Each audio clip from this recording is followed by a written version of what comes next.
Hello and welcome to my booktube channel, Jack and the Book Stack, where I talk about a wide variety of book genres and the bookish lifestyle.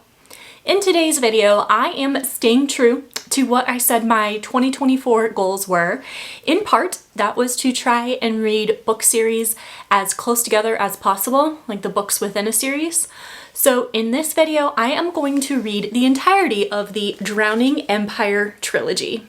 This is a fantasy trilogy. It starts off with The Bone Shard Daughter. This is written by Andrea Stewart.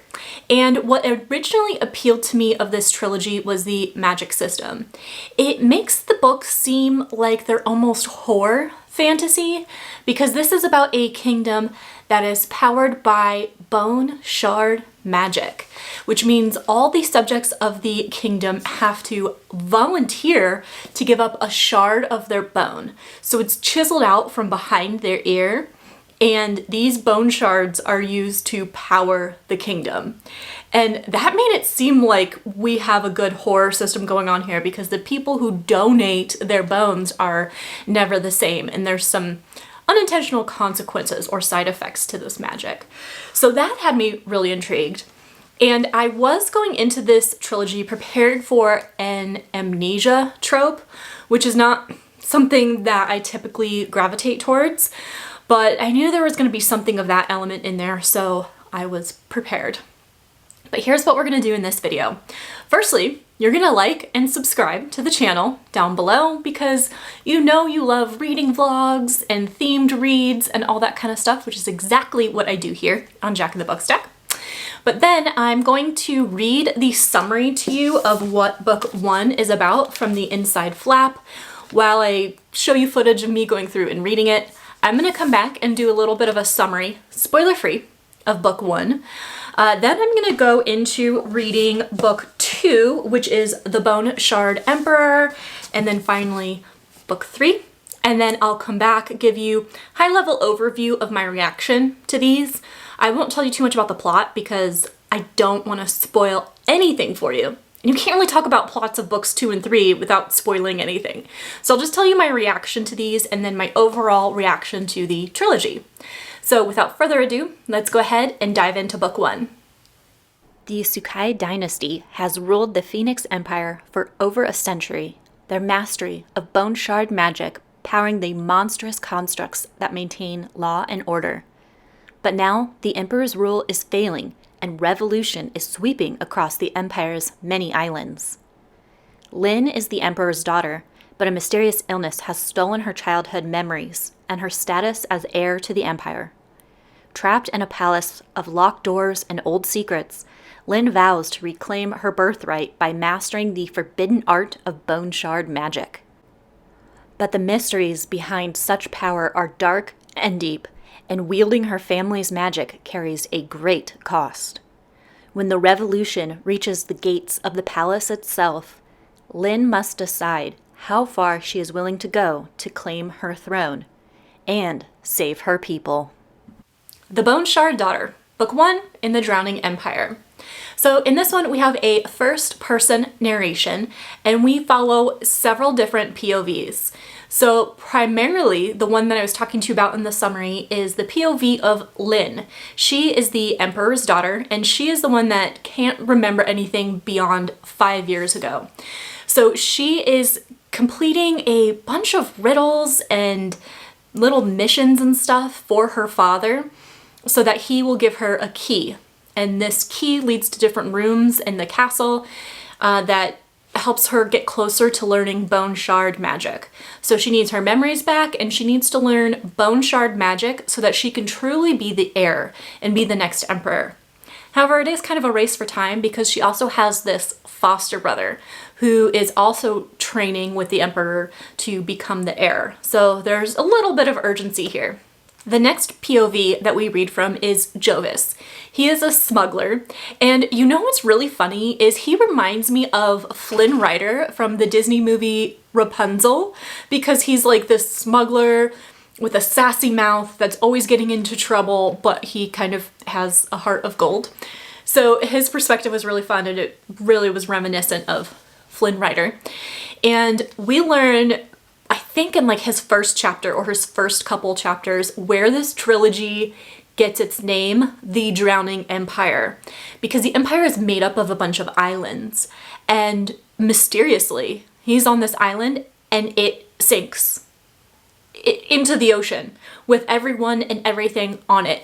And so there's like earthquakes and people are running, trying to get to their boats, trying to get away, then trying to get away from like the whirlpool in the water of it sinking. And so he is a reluctant hero because he really just wants to earn money as a smuggler, but when he finds himself in this position between what's going on with the bone shard magic and also these islands sinking, he finds himself doing some good. We also have a POV for Falu, who is the daughter of a governor who is not the best, and she's in love with a revolutionary named Ranami, who is trying to do good and help out the starving people in this this area, this island that the governor is the leader of. And then we have a POV of someone named Sand, which is really confusing. So if you read those and you're not sure what's going on with Sand, it'll all come together. We are also introduced to an awesome animal companion, and I wonder if between the first person narration and this really adorable animal companion that kind of gets a little bit of a sense of humor, it almost gives me like YA fantasy vibes, but not quite. Our characters are in their 20s, I believe, so it's not actually YA, but I think if you enjoy YA, you will enjoy this book. Let me touch on the magic system, because I mentioned that's what initially drew me to this trilogy. So the bone shards are taken from children. Sometimes they survive the process, sometimes they don't. And that bone is taken to the palace and it's used to power these constructs, which are animal-like creatures that the wielder of the magic can imprint commands on them. So like reach into their chest and adjust the bone shards and put, it's almost like they chisel commands on them to like follow their orders or always react a certain way, like it programs them. And they're very powerful beings, these constructs. However, they can kind of lose their power as the person who their bone shard belongs to gets sick, grows old, dies, like that impacts them. And I think vice versa as well. But the people, when they lose their bone shard, they're not quite the same ever again. They're pretty sickly, they don't have a long life expectancy. So needless to say, the people of the Empire do not like the bone shard magic or this festival of their children giving up their bones. I mean, who could blame them? I did enjoy the magic system in this, however, it did not give me the horror fantasy vibes that I was hoping for, but that's okay. I still really enjoyed learning about this world and the magic system, and overall I think the book met my expectations. I wasn't as disgruntled about the amnesia as I thought I might be. Maybe it's because I was expecting it. I don't know, but I pretty much enjoyed book one, and the ending did leave a little bit of a cliffhanger to make me excited to pick up book two. So let's go ahead and dive into me reading books 2 and 3 from the Drowning Empire.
couple thoughts from book 2, The Bone Shard Emperor, that I wanted to share with you. Again, keeping this spoiler free. In order to do that, I can't talk about the plot. So hopefully I hooked you in with talking about book 1. But what I did observe with this is kind of maybe adding to that YA feel of this. Not necessarily, but potentially. I noticed that a lot of our characters have a very strong moral compass. They have a desire to do good. Even if their parents were kind of corrupt and made horrible decisions and didn't really care about the people, they're very, very much committed to the people. And so this really has a good tone of empowerment and revolution to it, with strong leaners who want to look out for their people. The magic system got more complex in book 2. We learned about another creature called Alanga. We got more information about those guys and what they can do. They can wield different elements like wind or water. So they can pull water droplets out of the air and control them, or they can control like the waves of the ocean, like a wall of water they can create. So different things like that, which did add some complexity, which, you know, can be good or bad. But I enjoyed seeing where the plot went in this one. And I did enjoy book 1 a lot, but book 2 really, really hooked me into the trilogy because I really liked all the characters and I liked what they were standing up for and how they had struggles. They definitely had struggles, but I like seeing how dedicated they are to doing good and being better. Also, animal companions are one of my favorite things in books, and superb, absolutely superb with the animal companion in this book. Then we get to book 3. The Bone Shard War. And I gotta be honest with you, this one started off very disappointing because it takes place 2 years after the end of book 2. So we're learning about things retrospectively, which I was kind of annoyed with. I was annoyed that me as a reader, I wasn't a part of those things when they were happening. I also felt disoriented and like I was playing catch up and just really confusing. I mean, there's some things that I was glad not to be a part of, like people are training and honing skills, and like I don't need to be there for all the training scenes, so that was kind of fine. But a lot of things happened and we're dealing with some consequences of those actions that we weren't a part of. So that really, really bugged me starting off book 3. I also felt that this conclusion was overly ambitious with all the competing motivations and priorities of these characters, and it felt like a lot of back and forth going on in the plot. It almost made me feel like it was a game of musical chairs, and whenever the music stops, wherever we are in that moment, like that's who wins. And it was a little bit tedious at times. Also, this book was very stereotypical fantasy, which can be good or bad. How do you feel about fantasy? For me, I kind of steered away from the genre for so long because I feel like the whole plot is, I have powers, you have powers, we're gonna fight about it. And it was just very, I've seen it before, and like that's why I typically had stayed away from the genre. And I'm so glad that I can see beyond that now in the world building and the characters and the writing that makes me enjoy fantasy so much more. But it didn't make me enjoy the reading process. This one is one of these books where I didn't enjoy most of the reading experience, but reflecting back on it, I really enjoyed the book, if that makes sense. I'm very satisfied how things ended up. Now for my overall reaction on the entire Drowning Empire trilogy. I think the thing that I enjoyed most was how witty and intelligent and strategic this trilogy was. There's definitely a theme of fighting with your words, outsmarting the other person, finding out their motivations and what drives them to get what you want. It's not necessarily all about like, how can we beat them on the battlefield? It's about how can I talk my way out of this situation? How can I convince them? That kind of stuff. And beyond, like finding your way around things by using words. So the power of language and communication was a theme throughout this trilogy that I really, really enjoyed. And again, I love seeing that intelligence from characters, but I also love seeing that with our female characters who could be strong both on the battlefield and in negotiations. And I really liked that. And if you've seen Rapunzel, the Disney movie, you know Flynn Rider can talk his way in and out of trouble. So that Jovis guy, he's a funny one. I mentioned when I was talking about book 1 that a lot of our characters had a strong moral compass and a desire to do the right thing. That was something that I really enjoyed about this. I wouldn't say the trilogy is wholesome necessarily. I mean, a lot of people die. We have sinking islands. Yeah, a lot of people don't make it. And the bone shard stuff is pretty cruel, right? So I wouldn't say it's necessarily wholesome, but I do enjoy that our characters are trying to do the right thing. Sometimes they don't always do it right. Sometimes, you know, the methods are not successful or not what I would do, but a lot of times their heart is in the right place. So I enjoyed that. Finally, I mentioned that the ending was satisfying, albeit maybe not happy entirely, but hopeful. I'd say that it was a hopeful ending. I definitely think the Drowning Empire Trilogy was a great escape read. This fantasy trilogy really captured my attention. It was intriguing, I liked the characters, and anything with animal companions, I mean, I'm on board with. So I do recommend this trilogy for those looking for that escape read kind of thing and characters that you can really root for. And creative magic system, very creative with that bone shard magic. Even if it didn't have the horror vibe I want, I'd say if you were like me and looking for like a horror fantasy, this wouldn't land that mark, but still creative magic system that I enjoyed reading. Thank you so much for hanging out with me in this reading vlog and supporting my goal too. I can't believe I read a whole trilogy in 1 month. That makes me feel so good. January is already off to a great start with that 2024 goal. Thanks again for hanging out with me in this video, and until the next time, happy reading.